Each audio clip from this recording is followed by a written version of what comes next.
Check the mic and make sure it sound right, boys. Hey guys, what's up? Welcome in the new video. अगर IMT transmission को लेके आपके मन में कोई डाउट है तो आई थिंक इस वीडियो को देख के वो डाउट आपका क्लियर हो जाएगा। तो इस वीडियो में मैं IMT ट्रांसमिशन को A to Z एक्सप्लेन करने वाला हूँ, उसके पॉजिटिव पॉइंट्स और नेगेटिव पॉइंट्स भी डिस्कस करेंगे और डिस्कस करेंगे कि IMT ट्रांसमिशन लेना वर्थ इट है या नहीं है। तो चलिए वीडियो को स्टार्ट करते हैं, लेकिन उससे पहले चैनल को सब्सक्राइब कर लीजिए क्योंकि ऐसे इंटरेस्टिंग वीडियोस और भी आने वाले हैं। सो गाइस, IMT ट्रांसमिशन की वर्किंग जानने से पहले हम लोग ये देख लेते हैं कि IMT ट्रांसमिशन होता क्या है। अभी तक दो टाइप्स के ट्रांसमिशन आते थे, manual transmission and automatic transmission. Automatic transmission भी काफ़ी सारे टाइप के होते हैं, बट हम लोग उसमें नहीं जाएंगे अभी। ब्रॉडली देखा जाए तो मैनुअल एंड ऑटोमेटिक दो टाइप के ट्रांसमिशन आते थे। रिसेंटली किया एंड Hyundai ने एक न्यू टेक्नोलॉजी को इंट्रोड्यूस किया है, दैट इज़ IMT ट्रांसमिशन।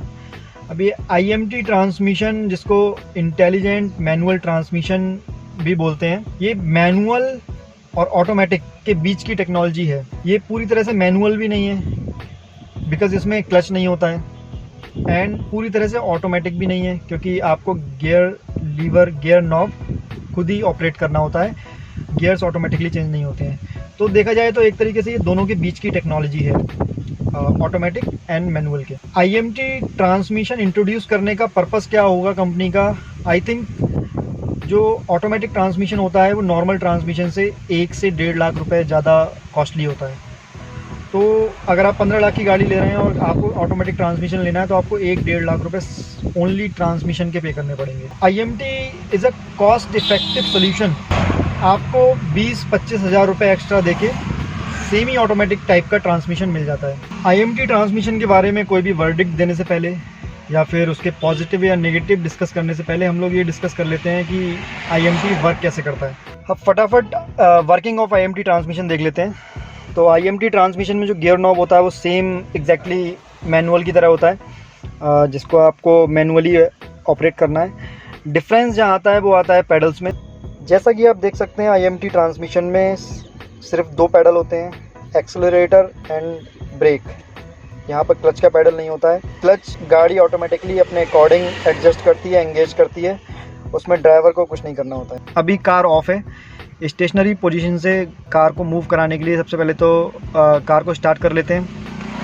तो उसके लिए कार न्यूट्रल में होनी चाहिए। आपको ब्रेक पैडल प्रेस करना पड़ेगा एंड देन आपको स्टार्ट बटन प्रेस करना है। देखिए कार ऑन हो चुकी है। इसका सर्विस का टाइम हो रहा है, वो सिग्नल आ रहा है।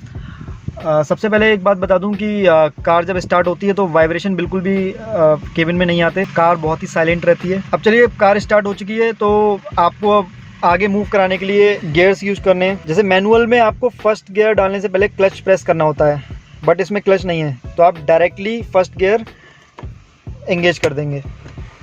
ये देखिए मैं फर्स्ट गियर एंगेज कर दिया। अब आप देखेंगे कार आगे मूव करने लगी है। चाहे मैं एक्सेलरेटर प्रेस करूं या ना करूं, कार आगे मूव करने लगती है।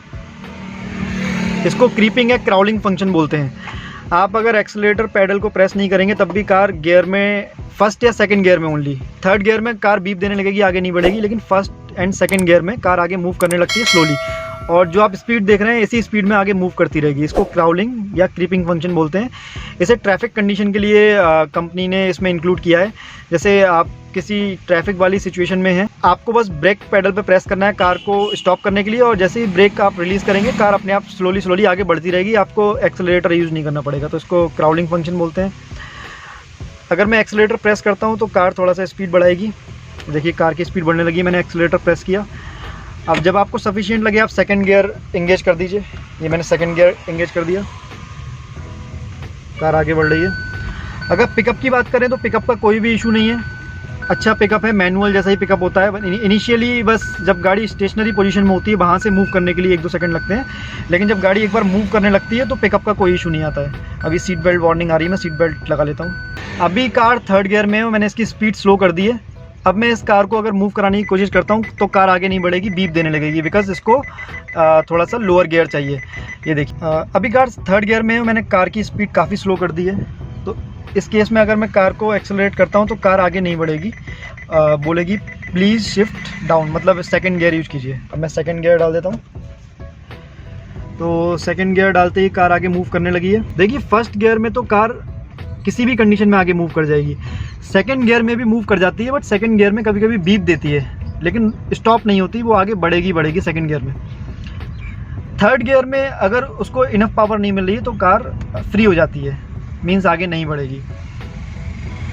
अब देखिए सेकंड गियर में कार है, अब स्पीड इनफ हो चुकी है, मैं थर्ड गियर एंगेज कर देता हूँ। देखिए पिकअप काफ़ी अच्छा आ रहा है, पिकअप का कोई इशू नहीं है। कुछ लोगों को डाउट रहता है कि IMT में पिकअप का कुछ इशू है, ओवरटेकिंग में प्रॉब्लम होती है, बट ऐसा कुछ नहीं है, बहुत अच्छा पिकअप है IMT का। देखिए अब एक और एक्सपेरिमेंट करते हैं। अभी कार फोर्थ गियर में है, मैं कार की स्पीड स्लो कर दूंगा और फिर दोबारा से इसको मूव कराने की कोशिश करूंगा तो कार मूव नहीं करेगी, बीप देने लगेगी, आपको शिफ्ट डाउन करना पड़ेगा। ये देखिए मैं स्लो डाउन कर दिया है। अब मैं फोर्थ गियर में इसको मूव कराने की कोशिश करूँगा तो कार आगे मूव नहीं करेगी। अगर मैं थर्ड गियर यूज़ करता हूँ तब भी कार मूव नहीं कर रही है, आपको सेकंड गियर यूज़ करना पड़ेगा। अब मैंने सेकंड गियर एंगेज कर दिया है, अब कार आगे मूव करने लगेगी। सेकंड गियर में ऑलवेज मूव करेगी, अगर लोड ज़्यादा पड़ेगा तो एक बार को सेकंड गियर में बीप देना स्टार्ट कर देगी, पर मूव ऑलवेज करेगी, जैसा फर्स्ट गियर में बीप नहीं देती है। Third gear, fourth gear, fifth gear,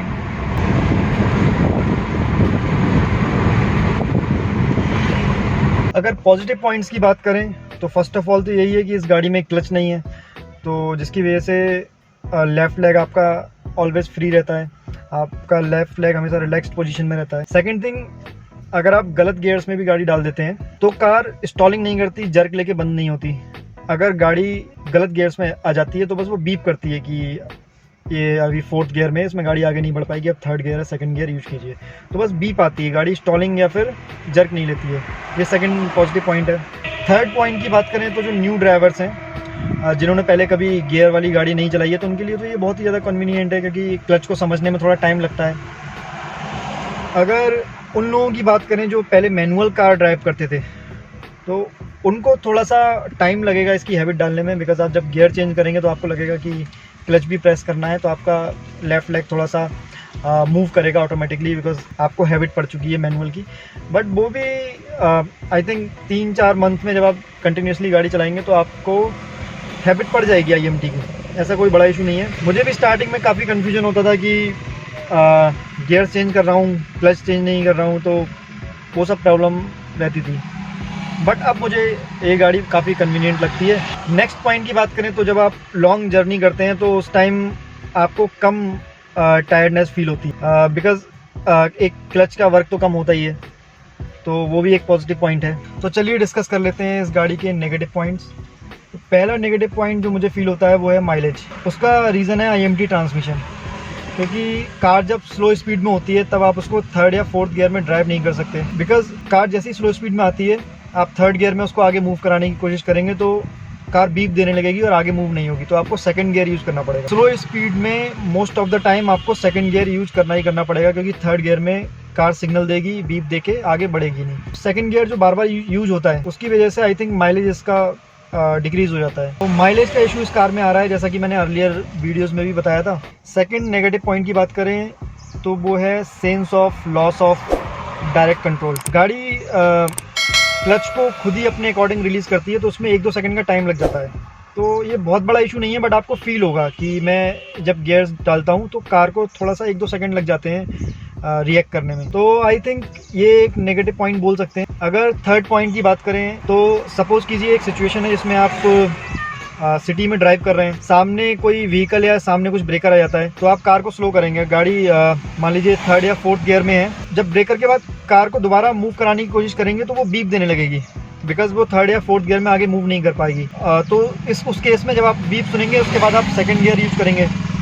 second gear use करने के बाद कार को 1-2 सेकंड लगेंगे क्लच रिलीज़ करने में, तो सब जोड़ के वो 3-4 सेकंड का गैप हो जाता है। उस टाइम थोड़ा सा फ्रस्ट्रेशन होती है कि ये 3-4 सेकंड कार मूव नहीं कर रही थी, तो वो भी एक इशू है IMT ट्रांसमिशन का। गाइज अब बात कर लेते हैं वर्डिक्ट के बारे में। तो आई थिंक नेगेटिव पॉइंट्स इतने ज़्यादा सिग्निफिकेंट नहीं है, इतने बड़ा इशू क्रिएट नहीं करते हैं कि आप इस गाड़ी को रिजेक्ट कर दें।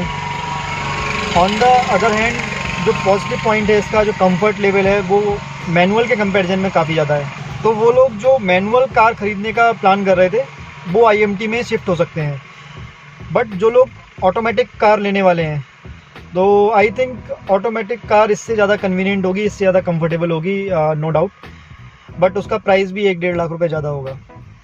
तो सब जोड़ के बात यही है कि IMT एक कॉस्ट इफ़ेक्टिव सोल्यूशन है जो आपको एक सेमी ऑटोमेटिक कार का कंफर्ट देता है।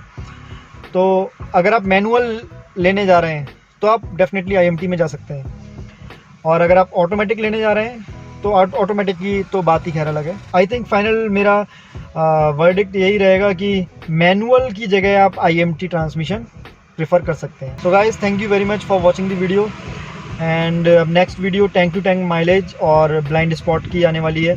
मैं आपको अर्लियर वीडियोस में बता चुका हूं कि मैं एक ब्लाइंड स्पॉट पे वीडियो बनाने वाला हूं, ब्लाइंड स्पॉट प्रॉब्लम पे। उसके लिए मैंने एक ये प्रोडक्ट भी परचेज़ किया है अमेजॉन से। तो देखते हैं ये प्रोडक्ट उस ब्लाइंड स्पॉट की प्रॉब्लम को सॉल्व कर पाता है या नहीं। तो 3-4 दिन थोड़ा सा रिसर्च करना पड़ेगा इस पर। तो 3-4 दिन बाद ब्लाइंड स्पॉट पे वीडियो आ सकती है। तो गाइस, चैनल को सब्सक्राइब कर लीजिए जिससे कोई भी वीडियो आपकी मिस ना हो। और अगर आपको वीडियो इन्फॉर्मेटिव लगी हो, हेल्पफुल लगी हो, तो please like the video, and thank you, bye bye, take care. Check the mic and make sure it sound right, boys.